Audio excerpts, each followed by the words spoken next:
Now let's understand this figure 11.1 of NCERT in detail, because I told before that biotechnology is something really new for you. You have never understood any of the concept before in the junior classes.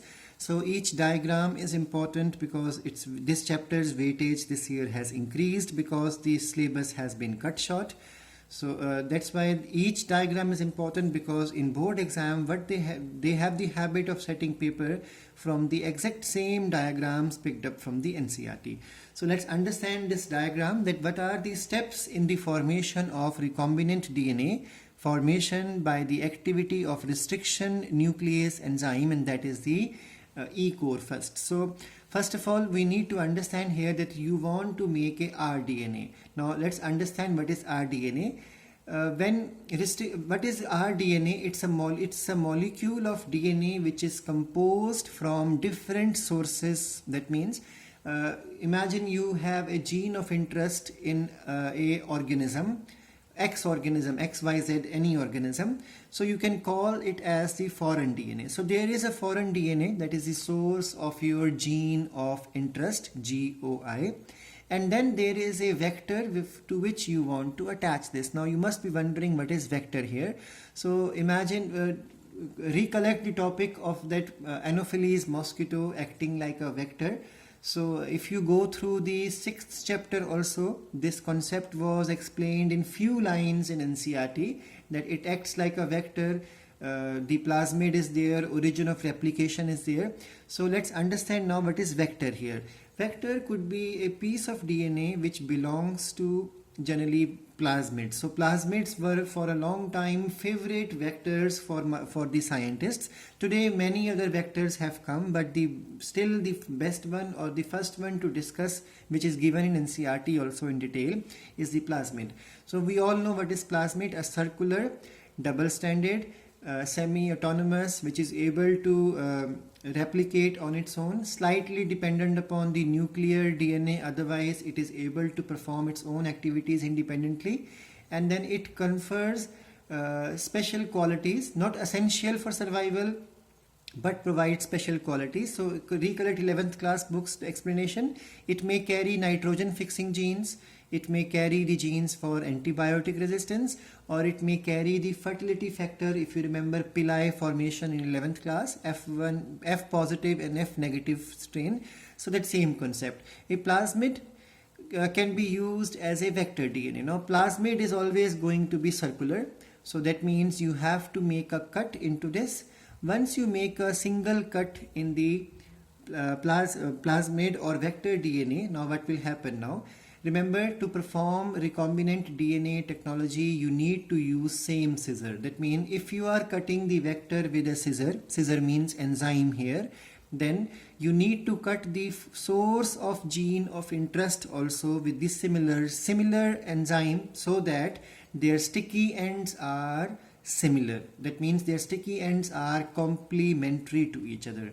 So once you make a cut on the vector DNA with the help of the restriction enzyme, here the restriction enzyme we are talking about in diagram is E-core first.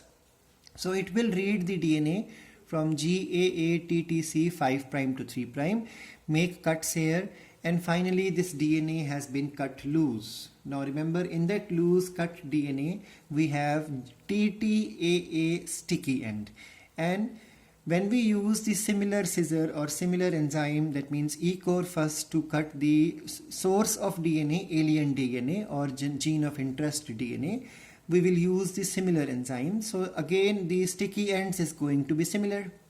So TTAA, and here you are reading it as AATT, they are complementary to each other. So when you bring these two sticky end carrying separate DNA of different sources together, it is possible that with the help of DNA ligase enzyme, you may get these sticky ends to join together. Finally, hydrogen bonds are formed, and DNA ligase enzyme will again develop the phosphoester bond between sugar and phosphate. So these bonds are formed here, and finally this DNA is a chimeric DNA or recombinant DNA because it carries the DNA of two different sources. I hope this diagram is clear to you. Please remember the last step is the sticky ends joining together with the help of hydrogen bonds. Remember, sticky ends are able to join without anybody's help because they are able to develop hydrogen bonds because these portions are complementary. But to make it more stronger, complete rDNA formation, you need DNA ligase enzyme, which will again build the bonds, that is the phosphoester bond between the two different sources of DNA, and finally rDNA is formed. Now the same picture is explained again in a different manner in the figure number 11.2. This has come also oftenly in the board exams. So here you can see it's a foreign DNA and this is a vector DNA plasmid. So you make a cut here and you make two cuts here because you want to take out the middle portion, for example, from here.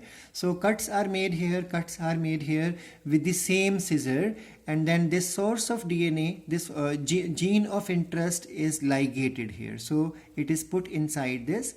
Now once you ligate this with the help of DNA ligase enzyme, this becomes a recombinant DNA molecule or chimeric vector. Because this is vector. Why it is vector? Because it will now carry your gene of interest inside the host. And what is host here? E. coli is the host because this plasmid belongs to E. coli. So the plasmid of the E. coli is taken out. It is cut so that there is a space created. Now in that space successfully we insert the gene of interest. Now the plasmid has become recombinant plasmid, or it can be called as hybrid vector because here vectors is plasmid. And once you transfer it successfully inside the E. coli becomes transformed and it is called as transformation here. Now whenever this E. coli will divide, it will divide and create more progeny cells, and then successfully all the progeny cells will continue to carry in their plasmid the gene of interest. And this is how antibiotics and etc. in industrial scales are created with the help of biotechnology.